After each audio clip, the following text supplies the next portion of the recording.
મારું નામ ભાવેશભાઈ છે। હું રાજકોટ મહાજન પાંજરાપોળમાં મેનેજર તરીકેની ફરજ બજાવું છું। રાજકોટ મહાજન પાંજરાપોળ છે એ 130 વર્ષથી આ જીવદયા ક્ષેત્રે કાર્ય કરતી સંસ્થા છે।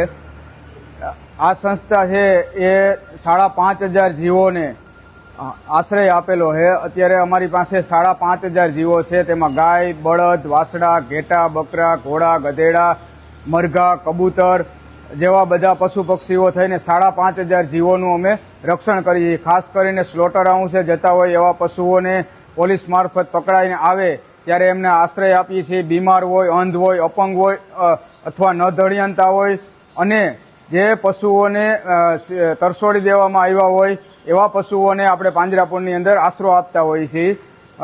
આ તમામ પશુઓ છે એ ગૌશાળાની જેમ ન હોય। પાંજરાપોળ એક વસ્તુ છે એ ડિફરન્ટ છે ગૌશાળા અને પાંજરાપોળ। પાંજરાપોળની અંદર અનપ્રોડક્ટિવ પશુઓ હોય કે જે પશુઓમાંથી કાંઈ આવક ન હોય એવા પશુઓ છે એ પાંજરાપોળની અંદર આપણે રાખતા હોઈએ। પાંજરાપોળમાં જે કોઈ પશુઓ આવે એને તમામ પશુઓને આપણે આશ્રય આપતા હોઈએ છીએ। ખાસ કરીને આ ઉનાળા સમયની અંદર અત્યારે આપણે તાપમાન છે રાજકોટ શહેરનું સૌરાષ્ટ્રમાં હાઈ તાપમાન 42 થી 43 ડિગ્રીએ પહોંચ્યું છે। તો આ ઉનાળાની ગરમીની અંદર પશુઓને કઈ રીતે પોતે ગરમીમાં રક્ષણ મળે એના માટે અમે ખાસ આ ફોગર મશીનની વ્યવસ્થા કરવામાં આવેલી છે।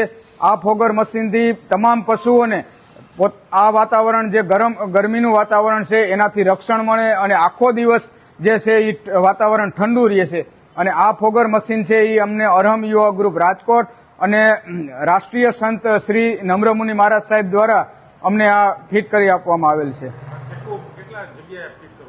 આ આપણી સંસ્થાની અંદર મોસ્ટ ઓફ બધા વિભાગોની અંદર આપણે આવરી લેવામાં આવ્યા છે કે જેથી કરીને તમામ પશુઓને આ ગરમીની અંદર રક્ષણ મળે।